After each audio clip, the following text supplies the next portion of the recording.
dulu. Oke, silakan Pak Broto lanjut. Ya, selamat pagi, Namo Ya, Buddhaya. nama budaya nggak apa-apa, udah lanjut aja langsung. Salam, ya, salam bahagia buat kita semuanya. Tetap sehat.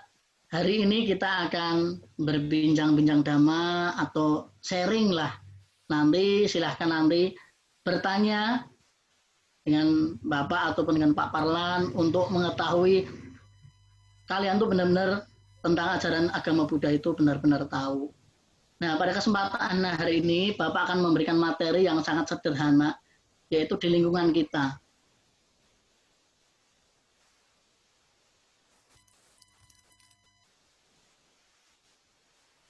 Oke, semuanya melihat ya.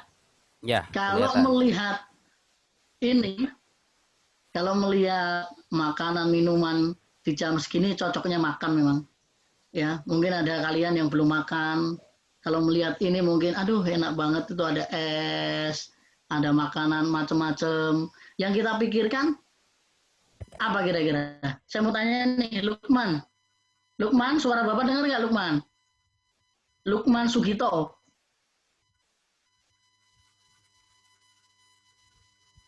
Suaranya mana Lukman?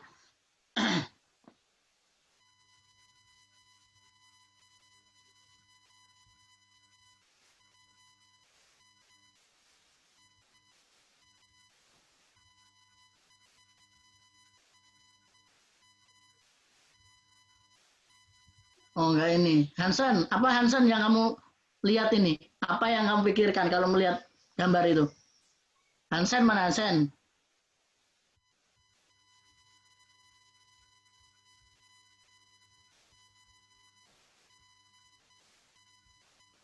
Hansen mana suaranya?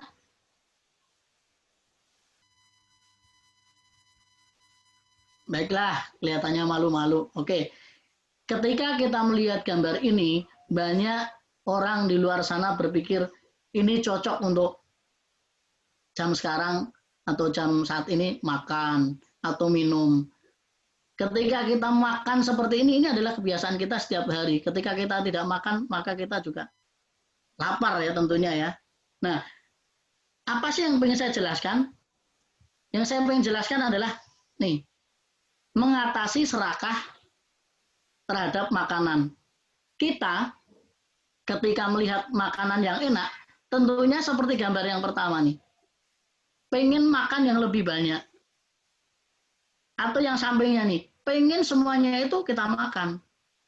Anggap aja dalam keluarga kita, ketika ada makan yang enak, saudara kita ada 3 orang, biasanya kita itu memiliki sifat serakah, pengen ngambil yang lebih banyak, dan sisanya kita kasih sama adik-adik kita.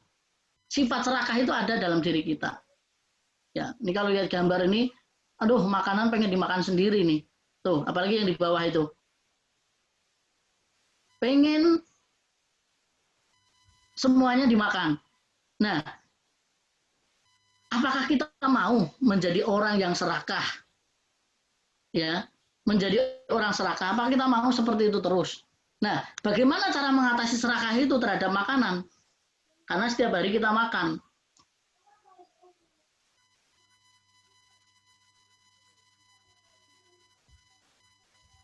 Oke, ini dalam Dhammapada dikatakan demikian. Midi yada hoti mahagaho mahagaso ca nidayita sambari wata sayai. Yang ini menjelaskan apa? Ketika seseorang menjadi malas, serakah, rakus akan makanan dan suka merebahkan diri, sama seperti babi hutan yang berguling-guling ke sana kemari. Orang yang bodoh ini akan terus dilahirkan. Artinya apa? Ketika kita makan terus menerus sampai kenyang, terus kita tidur-tiduran, maka dikatakan di sini siap akan dilahirkan terus. Kelahiran kembali kita seperti babi. Kenapa? Kalau kita perhatikan babi ya, makan, habis makan guling-gulingan, tidur-tiduran. Apakah kita mau seperti babi? Yang habis makan, tidur-tiduran, depan TV, santai-santai. Perlu kalian tahu, orang yang kebanyakan makan akan menimbulkan penyakit. Orang yang kekurangan makan juga akan menimbulkan penyakit. Mungkin kalian pernah buktikan, ketika lapar banget rasanya pasti sakit. Ya. Tetapi ketika kalian makan begitu kenyang, habis olahraga atau habis melakukan aktivitas, terus kalian makan yang begitu kenyang, pasti yang ditimbulkan adalah sakit. Nah, maukah kalian seperti babi ini yang hanya makan, tidur, seperti babi? Tentunya tidaklah ya. Masa kita disamakan dengan babi? Nah, bagaimana cara kita untuk mengatasi serakah terhadap makanan? Ada dua hal yang harus kita lakukan. Yang pertama adalah perenungan sebelum makan. Mungkin kalau di bahasa umum atau dalam agama lain, nah, kalau kita dalam agama Buddha adalah merenungkan makanan. Ini ada beberapa parita yang harus dibacakan dan ada arti bahasa Indonesianya juga, sehingga kita nanti kalau makan itu mengetahui tujuannya makan. Kan ada namanya makan buru-buru, karena sudah terlalu lapar makanya buru-buru, terlalu kenyang sehingga sakit, tidak enak dan tidak nyaman. Nah, dalam bait perenungan itu, dalam Tripitaka dikatakan begini, pati sangka yuniso pindah patang pati sewami. Ini kalau para biku pindah patang, tapi kalau kita diganti. Jadi pati sangka yuniso aharang pati sewami. Aharang itu buat kita. Jadi artinya apa? Merenungkan tujuan sebenarnya saya makan makanan ini. Kalau secara umum orang makan tujuannya apa? Macam-macam. Saya makan biar gemuk. Saya makan biar sehat, indahnya macam-macam. Nah, kita diajarkan merenungkan tujuan makan. Jadi kita makan itu ada tujuannya. Apakah kita setiap makan memiliki tujuan? Tujuannya yang penting kenyang kan? Tetapi kita tidak berpikir saya itu makan untuk apa? Nah, ini dikatakan nih. Newa dawaya, namandaya, namandanaya, nawi dusanaya. Bukan untuk kesenangan, bukan untuk memabukkan, bukan untuk mengemukkan badan, ataupun untuk memperindah diri. Jadi kalian makan itu bukan untuk saya biar langsing, atau saya biar gemuk, atau tubuh kita biar ya macam-macam dengan tujuan kita. Berarti kita harus benar-benar tahu tujuan kita. Lalu, ya wadewa imasa kayasa titiya, ya panaya wihing suparatia, brahmacharya nugahaya. Tetapi hanya untuk kelangsungan dan menopang tubuh ini untuk menggantikan rasa tidak enak, untuk membantu kehidupan bersusila. Jadi ketika kita makan, tujuannya adalah untuk melakukan kehidupan bermoral, bisa melakukan aktivitas dengan baik. Iti purananca wedanang patihana kami nawanca wedanang na upade sami. Saya akan menghilangkan perasaan yang lama, yaitu perasaan yang lama itu perasaan yang lapar. Tidak akan menimbulkan perasaan baru. Nah, di sini dikatakan ketika kita makan, kita hanya tujuannya menghilangkan rasa lapar. Ya, rasa lapar. Yatra came bawi sati nawi jata ca pasui haru cati. Dengan demikian akan terdapat kebebasan bagi tubuhku dari gangguan-gangguan dan dapat hidup dengan tentram. Jadi perenungan sebelum makan ini, sebelum kita makan, kita itu merenungkan, oh saya makanan, intinya kalau bahasa palingnya susah, kita pakai bahasa Indonesianya.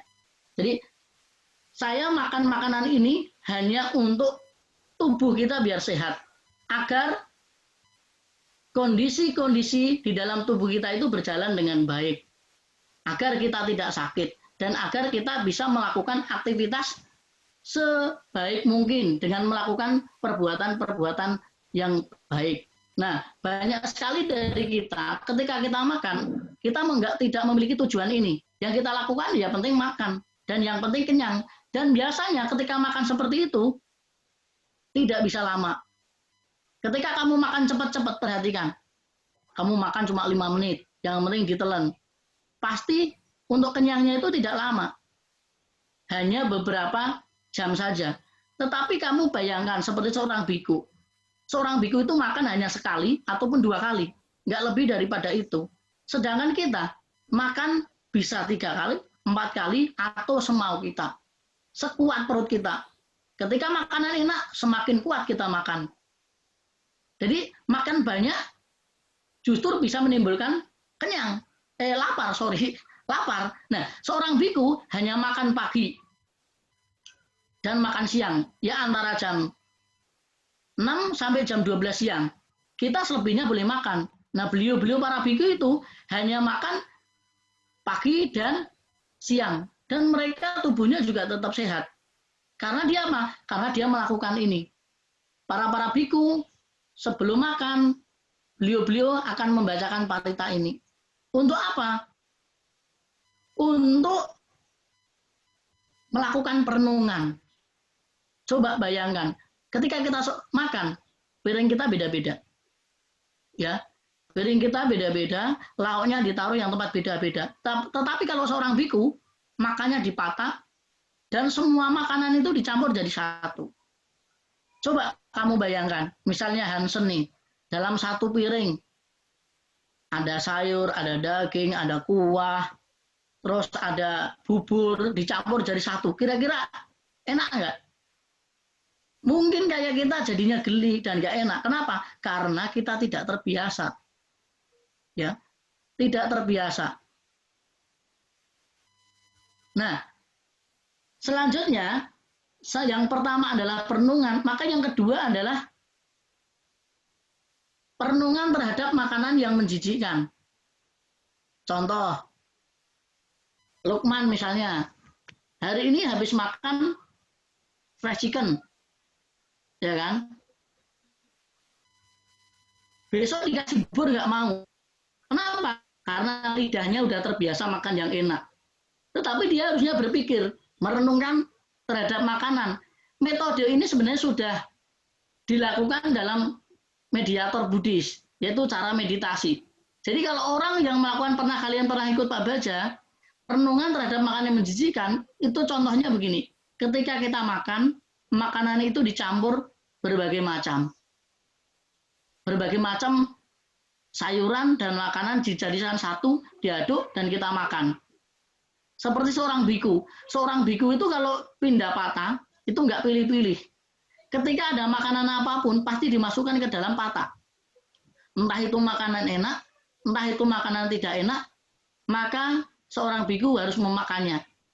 Nah, ketika kita mau menghilangkan rasa serakah, kita harus berpikir, kalau bisa praktek. Coba, makanan kamu campur buah, kamu campur makanan yang lain, jadikan satu.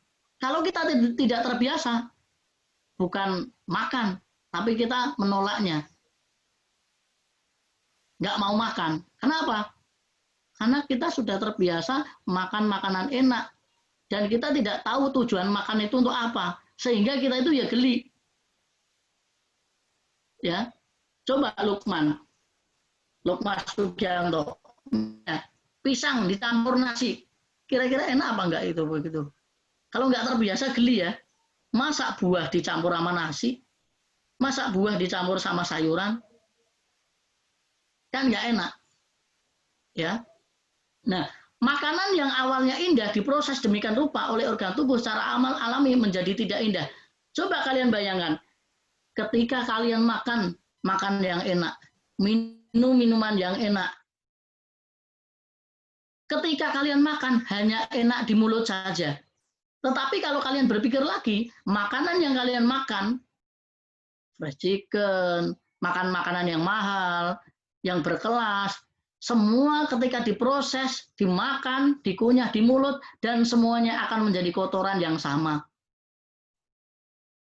Tidak ada namanya perbedaan ketika kita buang air besar itu. Oh ini fried chicken, disingkirin dulu. Oh ini makanan yang, minuman yang enak. Sekarang minum-minuman mahal-mahal itu disingkirin dulu. Oh pagi hari saya harus keluarin dulu lah. Yang kemarin saya minum jus apel, jus yang lain lah. Tidak berpikir seperti itu. Semua apa yang kita makan, entah itu rasanya enak, rasanya tidak enak, mau bergizi, tidak bergizi, semua akan diproses dalam tubuh kita. Dan semuanya akan menghasilkan kotoran. Nah, itu yang harus kita lakukan. Sehingga kita tidak akan namanya serakah terhadap makanan. Karena kalau kita misalnya makan terus, maka ya kita jadinya orang yang serakah. Kalau jadinya orang serakah, tidak baik untuk perkembangan perilaku kita. Oke, jadi ada dua tadi, yaitu yang pertama tadi adalah perenungan terhadap makanan, yang kedua adalah perenungan terhadap makanan yang menjijikkan. Jadi makanan apapun kalau jadikan satu, semua akan diolah sama tubuh kita. Selanjutnya,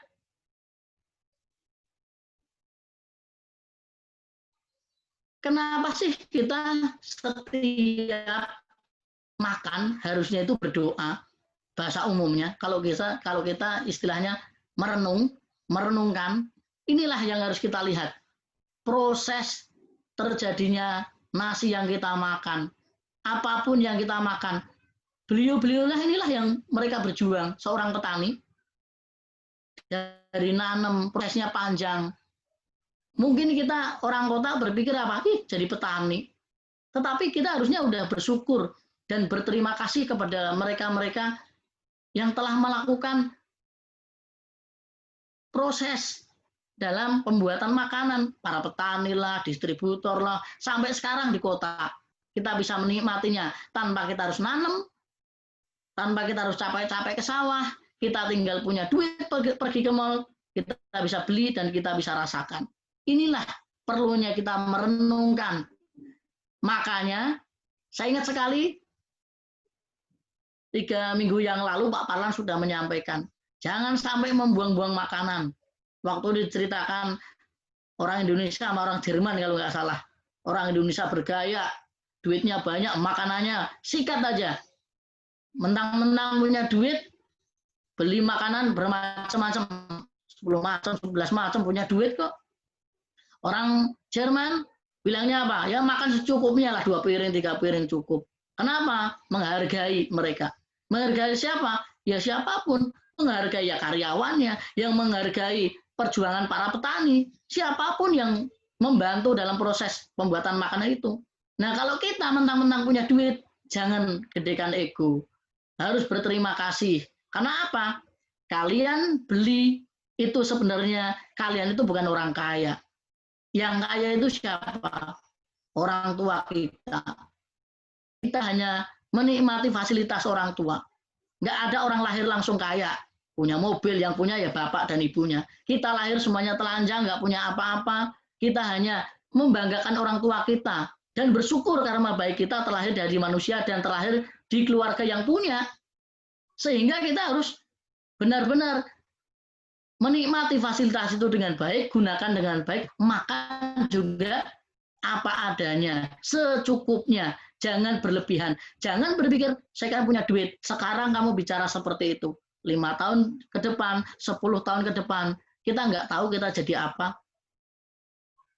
Kalaupun orang tua kita memiliki kekayaan 7 keturunan, tetapi kalau kita nggak bisa mengolahnya sama saja, semuanya akan hilang. Ya, hargai makanannya itu. Jadi setiap kita makan, renungkan prosesnya, renungkan perjuangan para petani itu, sehingga kita menjadi orang yang menghargai makanan. Bahkan Bapak pernah belajar di dalam satu wihara itu, ketika kita makan, itu harus benar-benar bersih.